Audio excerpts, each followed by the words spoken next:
Dr. Emily Anderson had been awake for 36 hours straight when the world changed forever. The quantum interference patterns on her lab screen at MIT hadn't made sense for days, showing impossible spikes that defied every known law of physics. She drained her fifth cup of coffee, her hands trembling as she adjusted her monitoring equipment once again. "Professor Williams, you need to see this," she called out, her voice carrying across the empty lab. The midnight shift had seemed like a waste of time until 10 minutes ago, when the anomalies had suddenly doubled in intensity. The old professor shuffled over, his weathered face illuminated by the blue glow of multiple monitors. "Good Lord," he whispered, watching as the interference patterns twisted into shapes that shouldn't exist in our universe. "Those readings, they're coming from above the atmosphere." Before Emily could answer, every screen in the lab flickered simultaneously. The quantum readings exploded off the charts, and through the laboratory's wall-to-wall windows, they watched as the night sky turned to fire. Massive shapes descended through the clouds, their dark hulls reflecting the city lights below. Each vessel was a floating metropolis of metal and energy, dwarfing the tallest skyscrapers of Boston. Emily counted 5, then 10, then gave up as more ships continued to appear. The night sky had become a ceiling of alien metal. "My God," Professor Williams breathed, pressing his hand against the glass. "We're not alone anymore." Emergency sirens began to wail across the city. Emily's phone buzzed with alerts, but she couldn't look away from the sky. The ships hung there, silent and overwhelming, their presence an unspoken threat that made her heart race. Then every electronic device on Earth screamed to life simultaneously. Phones, computers, radios, televisions, all broadcasting the same message in a voice that seemed to bypass their speakers and materialize directly in their minds. "People of Earth," the voice resonated with artificial perfection. "We are the Vraxian Empire. Your world now belongs to us. Submit, and you may survive as subjects. Resist, and face extinction. You have 48 hours to surrender all military authority to our command." The message repeated in every language on Earth, but Emily had stopped listening. Her eyes were fixed on her quantum readings, which had captured the exact moment the aliens began broadcasting. There was something wrong with the pattern, something that contradicted everything she knew about advanced technology. "Professor," she said, her voice barely a whisper, "look at the quantum signature of their transmission. The interference pattern. It's not random." Professor Williams leaned in, his eyes widening. "That's impossible. Unless their entire technology is based on a fundamental misunderstanding of quantum mechanics," Emily finished. She began typing frantically, her fingers flying across the keyboard as she compared the alien transmission patterns to her previous research. The lab door burst open as Dr. James Cooper, head of the physics department, rushed in. "Everyone's being evacuated to the emergency bunkers. We need to go now." "Wait." Emily quickly transferred her data to a secure drive. "The Vraxians, their technology. It's not as perfect as they think. There's a pattern here that suggests." An explosion rocked the building, cutting her off. Through the windows, they watched as military jets engaged with smaller alien craft, lighting up the sky with missiles and energy weapons.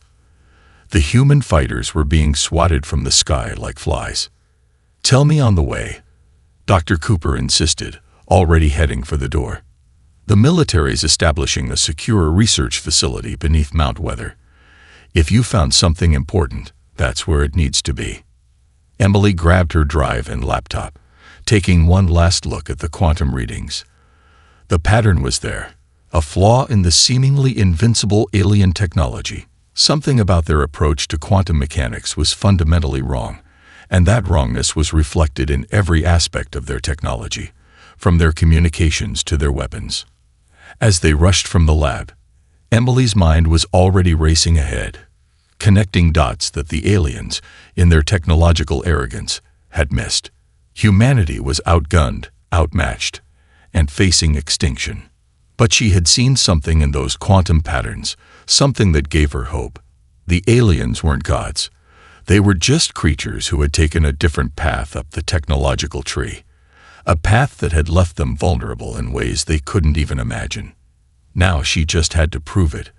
Assuming Earth survived the next 48 hours, the bunker beneath Mount Weather hummed with desperate energy. Dr. Jack Thompson hadn't slept in 3 days, his eyes burning as he stared at Emily Anderson's quantum data. Around him, the underground facility buzzed with activity as the best scientific minds in America worked to find anything that might help against the Vraxian invasion. "Run it again," he muttered, pressing his palms against his tired eyes. "Show me the pattern during their shield activation." The holographic display flickered, showing the quantum interference waves Emily had captured during first contact. Jack had spent 15 years at DRPA working on quantum shield technology, and everything about these readings felt wrong. "It's like they're working backwards," Emily said, pointing to a particular spike in the data. "See how their quantum fields collapse inward instead of expanding? It's the opposite of everything we tried." Jack straightened up, memories of failed experiments flooding back. "Because we were right the first time," he whispered, pulling up archived files from his old DARPA projects. Project Looking Glass, 2018. "We abandoned it because the power requirements were impossible." The door burst open as Katie Williams rushed in, her teenage face flushed with excitement. The 17-year-old programming prodigy had been brought in after hacking her way into the facility, proving her worth before they could arrest her. "The Vraxians just broadcasted their shield frequencies to their ground forces," she announced, holding up a tablet. "They're not even trying to hide it. Their encryption is amazing, but they're sending the data in complete packets instead of breaking it up. They don't think we can understand it anyway." Jack's hands flew across the keyboard, combining Katie's intercepted data with Emily's readings. The holographic display erupted with new patterns, and suddenly he saw it. The fatal flaw in the aliens' seemingly perfect defense. "Their shields," he breathed, "they're based on quantum stability. They've mastered it to a degree we never thought possible, but they don't account for quantum chaos at all." Emily leaned in, her eyes widening. "Because their entire civilization developed along purely logical lines. They discovered quantum mechanics but never understood quantum uncertainty. They see it as a flaw to be eliminated instead of a fundamental property of reality." "English, please," Katie interrupted, though her fingers were already flying across her tablet, running simulations. "They built their shields to be perfect," Jack explained, excitement overriding his exhaustion. "But perfection is their weakness. Their quantum fields can't adapt to chaos because they don't believe in chaos. It's not just their shields, it's everything. Their whole technology is built on the assumption that the universe runs like a perfect machine." Emily grabbed her notebook, sketching rapidly.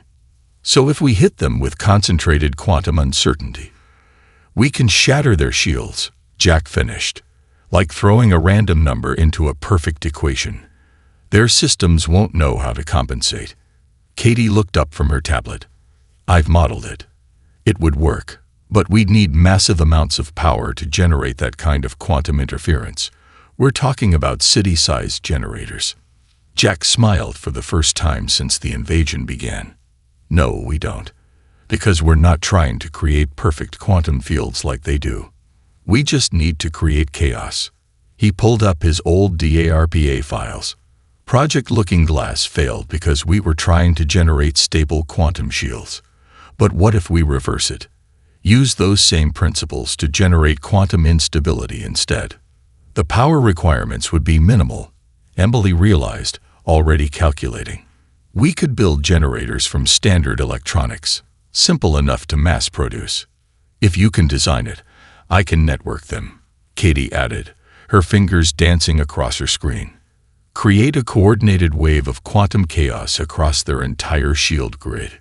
Jack looked at their simulation, hope rising in his chest. The Vraxians had spent 1,000 years perfecting their technology, pushing it toward absolute precision and stability. They had never considered that their greatest strength could become their greatest weakness. "How long to build a prototype?" Emily asked. 2 days with the resources here," Jack replied. "But the Vraxians want our surrender in 18 hours. Katie didn't look up from her tablet. "Then we better work fast. Besides, I already ordered the parts we need. They'll be here in an hour." Both scientists stared at her. She shrugged. "What? I figured you'd solve it, so I planned ahead. Now, are we going to stand around talking, or are we going to build something to kick some alien ass?" For the first time since the invasion began, Jack laughed. They had found the Vraxians' weakness. Now they just had to exploit it before time ran out. Colonel Michael Hayes watched the Vraxian patrol pass beneath his Brooklyn apartment window, their crystalline armor gleaming in the morning sun. The aliens moved with mechanical precision, their weapons ready as they enforced their new curfew. What they didn't notice was the old ham radio on his windowsill, quietly gathering their shield frequencies. Eagle's Nest to Lightning Network. He spoke softly into a modified gaming headset. Fifth Avenue Patrol is maintaining standard pattern. Shield frequencies logged and uploaded. The response came through his World of Warcraft guild chat. "Copy that. Eagle's Nest. Data received by Science Team. Nice farming run.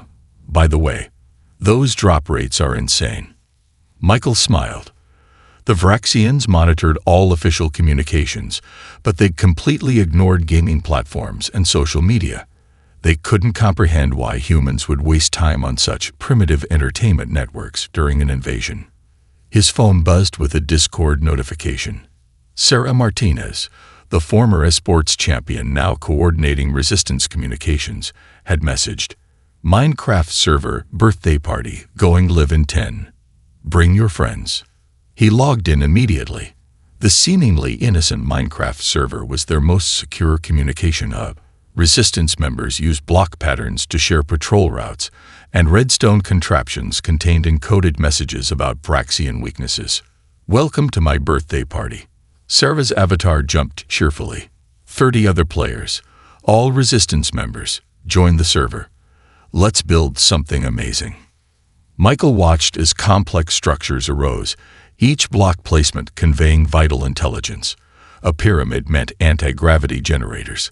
A spiral staircase indicated shield projector locations. The Vraxians' own surveillance systems were recording this, categorizing it as harmless human entertainment. His second monitor showed security feeds from across the city, courtesy of Jessica Chen's study group on Instagram. The teenage hacker had transformed photo filters into a sophisticated surveillance network. Every Instagram story showing everyday life under alien rule was actually transmitting valuable tactical data. "Colonel," a voice crackled through his old radio.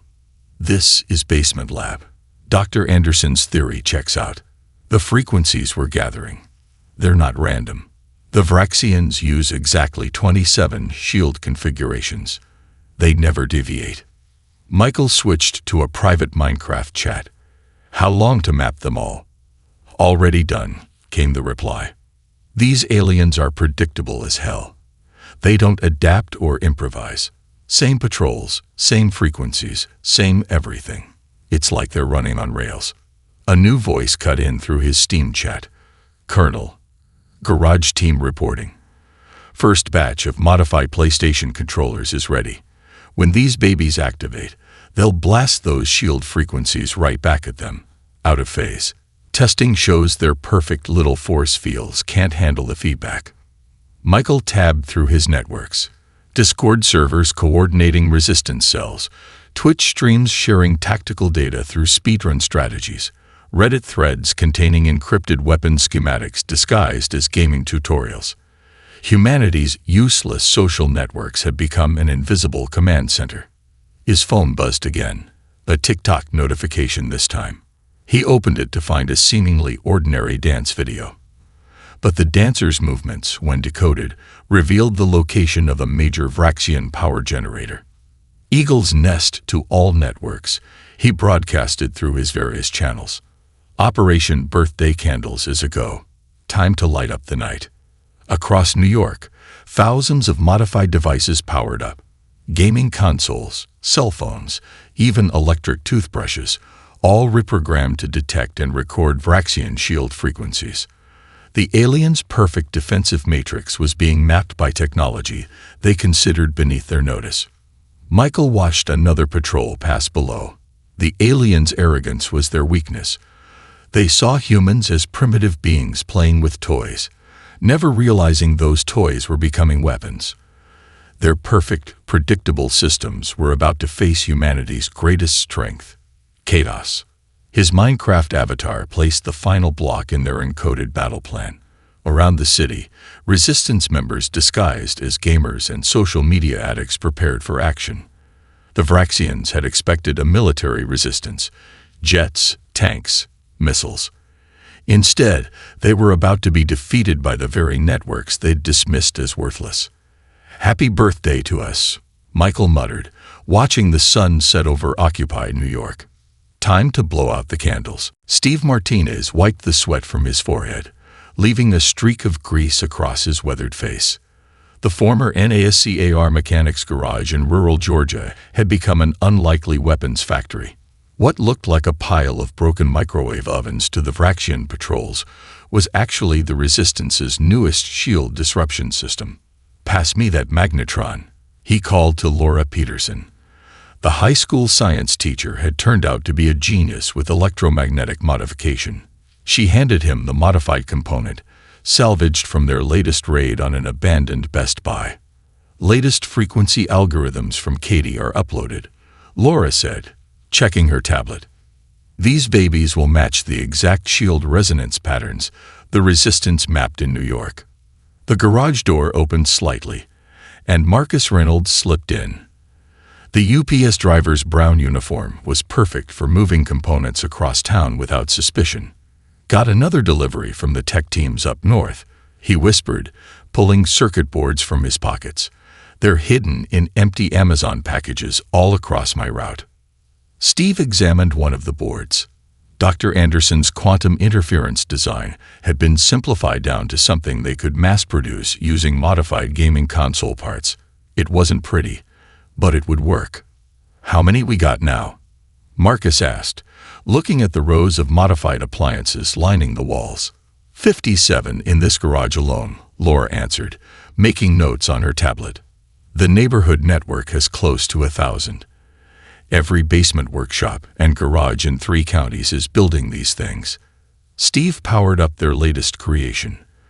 The converted microwave hummed to life, its modified internals now generating the specific quantum interference pattern that Dr. Thompson's team had discovered. On Laura's tablet, the readings matched perfectly with the Vraxian shield frequencies. "Remember when we used to just tune up race cars?" Steve chuckled, making final adjustments. "Now we're building alien shield crackers out of kitchen appliances." A quiet beep from Laura's phone interrupted them. She checked the screen, her expression turning serious. "Heads up. Patrol coming down Cedar Street." Everyone looked busy with normal garage stuff. They quickly covered their work with old tarps and car parts. Steve grabbed a wrench and slid under an old Chevy just as the Vraxian patrol passed by.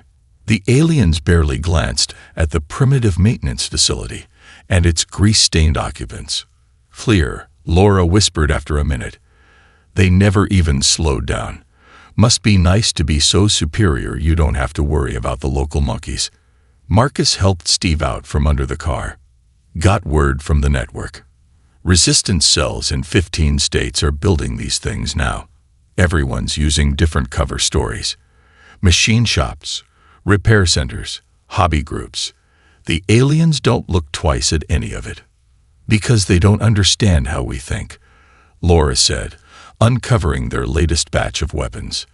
"They expect military factories and high-tech assembly lines. They can't imagine a real threat coming from a bunch of garages." Steve powered up another converted microwave, checking its readings. Their loss. While they're watching for missiles and tanks, we're building an army right under their noses, using their own technology against them. Just stripped down to basics and rebuilt our way. A soft knock at the back door made them freeze. Laura checked the security camera and relaxed. "It's okay. Girl Scouts." The door opened to reveal 3 12-year-old girls in scout uniforms, pulling wagons full of cookie boxes. Inside each box, Carefully packed between actual cookies were more circuit boards and components. "Mom said to tell you the Thin Mints are extra special this year," one girl said with a wink. "We've got 3 more wagons making rounds in the neighborhood." Steve laughed as they unloaded the hidden components. The aliens had overlooked everything that made humans dangerous. They saw the Girl Scouts selling cookies and ignored them. They saw garage mechanics working on cars and moved on. They never understood that humans could take anything, even cookie boxes and kitchen appliances, and turn them into weapons. "All right," he said, returning to their workbench. "Let's get these assembled. The Resistance needs every shield cracker we can build before Operation Rolling Thunder kicks off. And someone please eat some of these cookies. We've got to maintain our cover." Laura grabbed a Thin Mint with a grin. Saving the world, one cookie and microwave at a time. Colonel Hayes stood at his apartment window, watching the sunset paint New York skyline in shades of purple and gold. Above, Vraxian warships hum like metal clouds, their shield barriers shimming with otherworldly energy. He checked his modified smartwatch. 18 minutes until go time. "All sectors, sound off," he whispered into his gaming headset. The responses came through various channels. Twitch streams, Discord servers, even Pokemon Go raid groups. Downtown ready. Brooklyn in position. Queens standing by. Bronx, locked and loaded. Staten Island, good to go. His phone buzzed. A text from Katie. "Shield frequency analysis complete. Uploading final algorithms now. Every device in the network will hit them at their weakest point." In the street below, a Vraxian patrol marched past a group of teenagers apparently absorbed in their phones. The aliens ignored them completely, never realizing each phone now contained Katie's shield cracking code. 10 minutes, Hayes broadcasted. "Remember, synchronization is everything. When your devices activate, they have to hit the shield simultaneously. We only get one shot at surprising them." In his ear, Dr. Anderson's voice crackled through. "Mount Weather is tracking all Vraxian ships. Their shield configurations are exactly as predicted. They haven't varied their patterns once in 3 weeks. Because they think they're perfect," Hayes smiled. 5 minutes. All sectors, initiate power-up sequences. Across the city, thousands of modified devices hummed to life. Microwaves in apartment kitchens, game consoles in teenage bedrooms, smart TVs in office buildings, each now containing the Resistance's shield-disrupting technology. 2 minutes. Switch all channels to coded frequencies. The gaming networks lit up with seemingly innocent messages. "Raid boss spawning soon. Anyone want to trade Pokemon? New Minecraft server going live." Hayes took a deep breath. 30 seconds. "God, I hope this works." "It'll work," Katie's voice came through his headset. "Their shields can't handle quantum uncertainty. The only reason they've dominated the galaxy so long is that no one else thought to try something this stupid." 10 seconds, Hayes announced. "Remember, once we start, we don't stop. Hit them with everything we've got." The final seconds ticked down on his watch. Across New York, Resistance members waited, fingers hovering over buttons and touchscreens. The Vraxians continued their patrols, oblivious to the coming storm. Execute Operation Rolling Thunder. Thousands of devices activated simultaneously. The air itself seemed to ripple as waves of quantum interference swept upward. The Vraxians' perfect shield matrices, designed to repel conventional weapons, encountered something they were never built to handle: controlled chaos. The effect was immediate and devastating. Shield barriers flickered and twisted, trying to compensate for quantum fluctuations they couldn't predict. Vraxian soldiers stumbled as their personal shields malfunctioned, their perfectly calibrated systems overwhelmed by the tsunami of uncertainty flooding their frequencies. "It's working." Dr. Anderson's voice was ecstatic. "Their shields are failing across the board. They can't adapt to the random quantum patterns." Above the city, massive warships struggled to maintain their defensive screens. The aliens' response was exactly as predicted. They tried to reinforce their shields by making them more rigid, more perfect, but that only made them more vulnerable to the quantum chaos being thrown at them. All sectors, increase power. Hayes ordered. Don't let up. The Resistance's makeshift weapons poured more interference into the air. Gaming consoles, reprogrammed to generate shield-cracking frequencies, ran at full power. Modified kitchen appliances bombarded Vraxian patrols with waves of quantum uncertainty. Through his window, Hayes watched as the mighty alien ships began to drift, their perfect formation breaking apart as they lost shield control. Emergency lights flashed across their hulls as their crews frantically tried to restore their impenetrable defenses. But there was no defense against this attack. The Vraxians had built their entire civilization on the principle of perfect order. Now they faced an enemy wielding chaos itself as a weapon, using their own rigid perfection against them. Keep pushing, Hayes encouraged as reports of shield failures poured in from across the city. The bigger they are, the harder they fall. Above New York, the first Vraxian warship began its uncontrolled descent, its mighty shields undone by modified microwaves and gaming consoles. Operation Rolling Thunder had begun, and humanity's counterattack was finally underway. Captain David Rodriguez crouched behind an overturned bus, watching through his tactical scope as Vraxian forces struggled with their malfunctioning shields. Next to him, Jenny Parker, a former YouTube engineering star, made final adjustments to what looked like a heavily modified PlayStation 5. Shield disruption field is at maximum, Jenny whispered, her fingers dancing across the custom controller.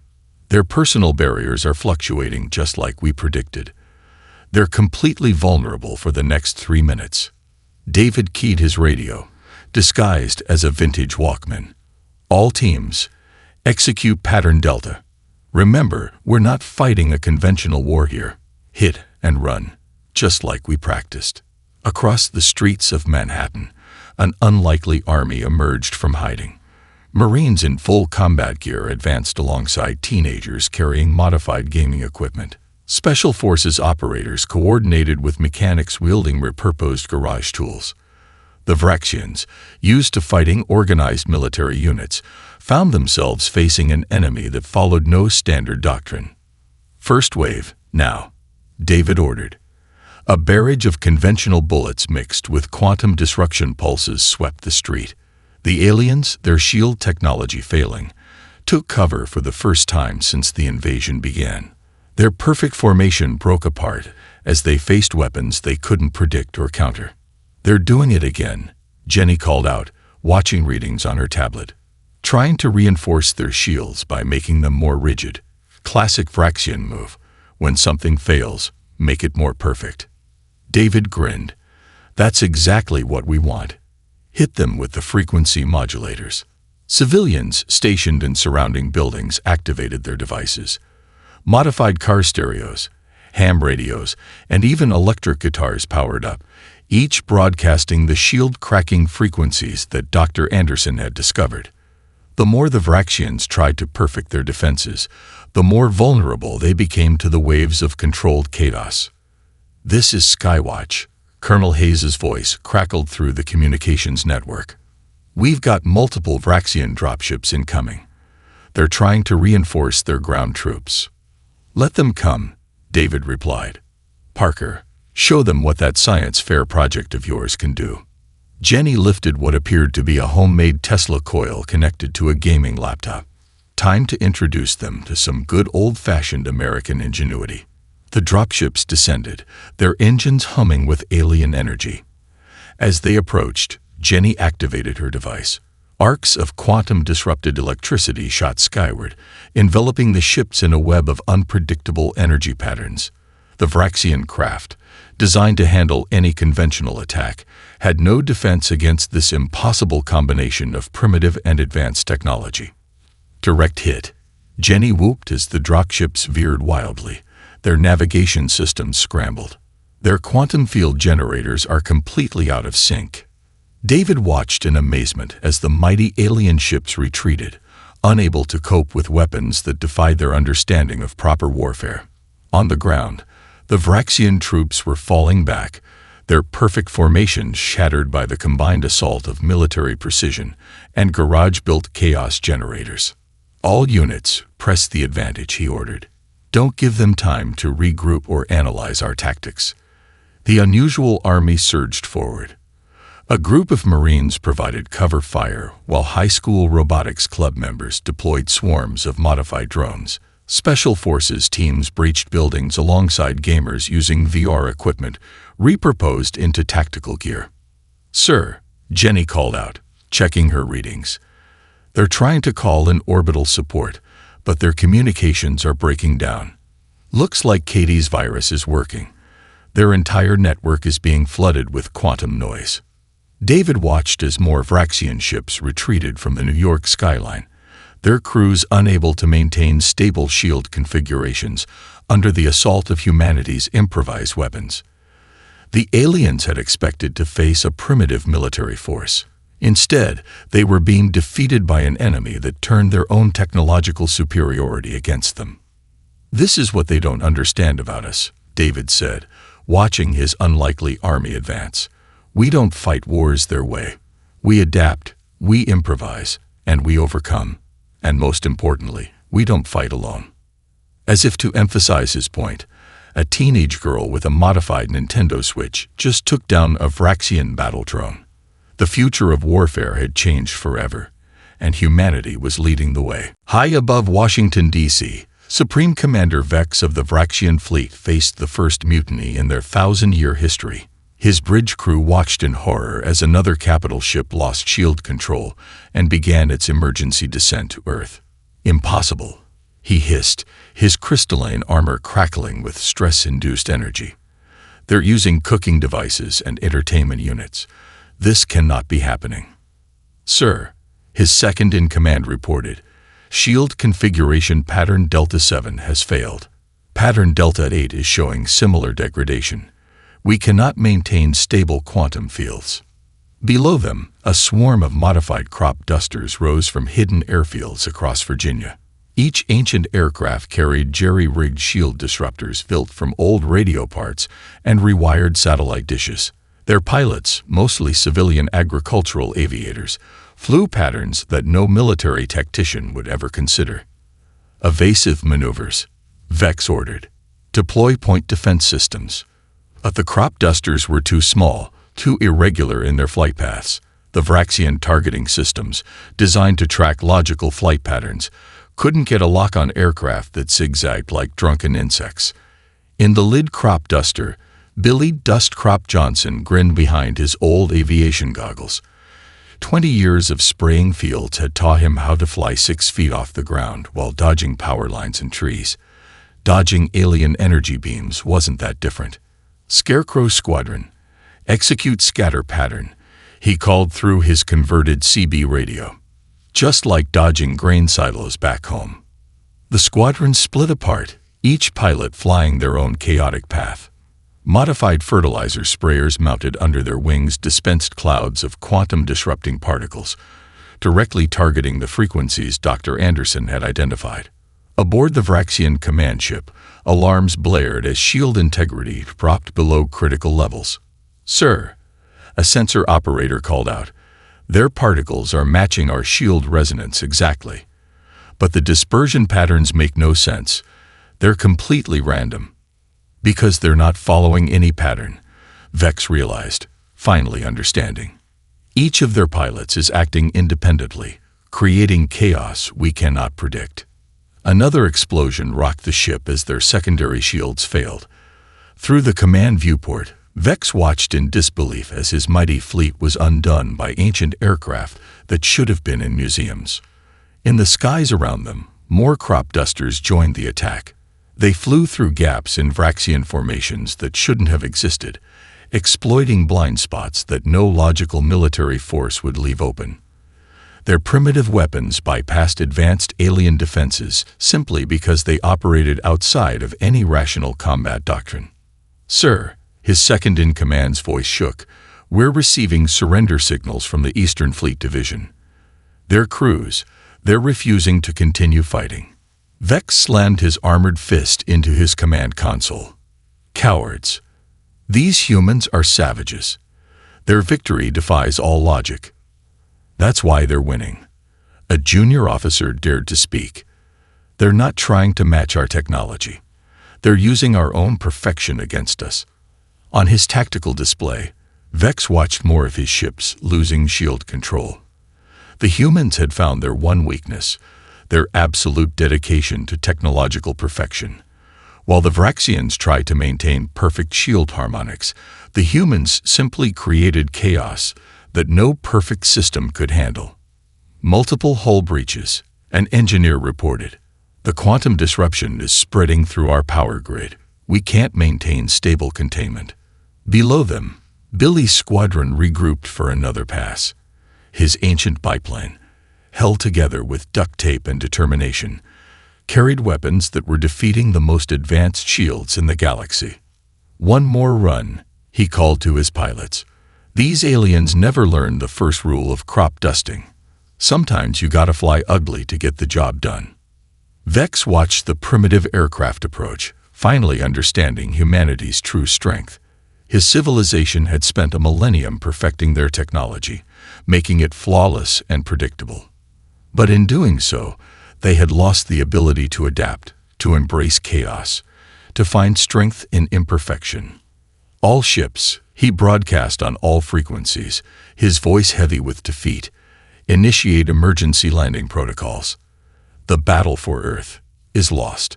Above the nation's capital, humanity's unlikeliest air force continued their attack. The mighty Vraxian fleet, undone by crop dusters and quantum chaos, began their final descent. The tide of war had turned, not through superior technology, but through humanity's unique ability to turn their very primitiveness into an advantage. Dr. Emily Anderson stood in the warm summer rain, watching Vraxian diplomats exit their shuttle under the watchful eyes of both human military guards and civilian resistance members. The aliens' crystalline armor, once gleaming with perfection, now seemed dull under Earth's natural sunlight. Above them, the remaining Vraxian ships hung motionless, their mighty engines silent, their perfect shields permanently disabled. "Still can't believe it worked," Katie said beside her, the teenage programmer's laptop displaying the final shield disruption data. "We actually beat them with junk from Best Buy and Radio Shack. We beat them because they couldn't understand us," Emily replied, remembering those first quantum readings that had revealed the aliens' fatal flaw. They spent so long pursuing technological perfection that they forgot about the power of imperfection. Inside the United Nations building, the scene was unprecedented. World leaders sat alongside resistance fighters, military commanders next to teenage hackers, and quantum physicists next to garage mechanics. The Vraxian Supreme Commander would surrender not just to Earth's governments, but to humanity as a whole. Colonel Hayes, now representing Earth's combined defense forces, stood at the podium. Today marks not just the end of an invasion, but the beginning of humanity's role in galactic affairs.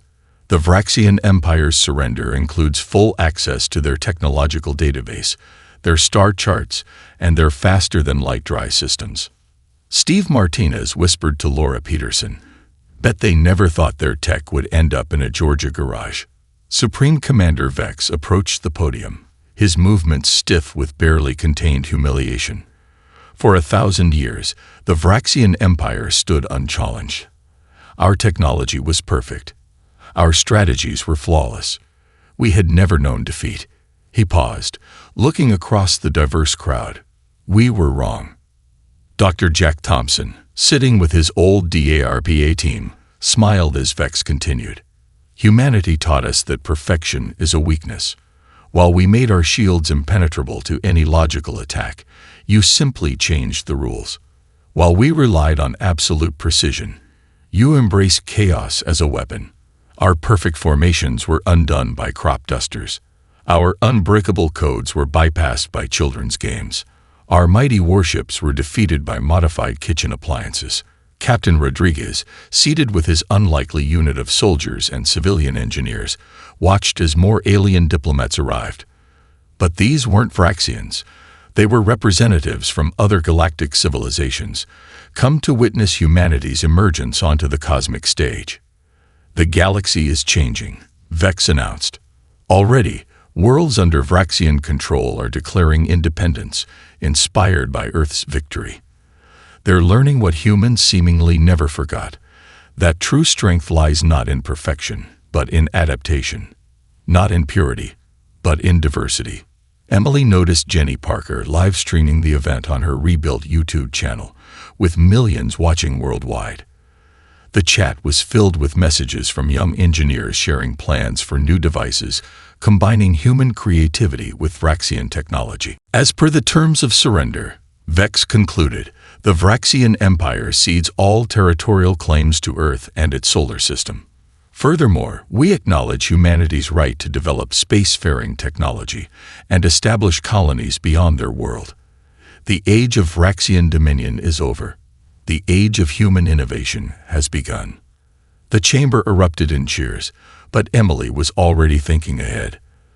The quantum principles they discovered during the war had implications far beyond shield disruption.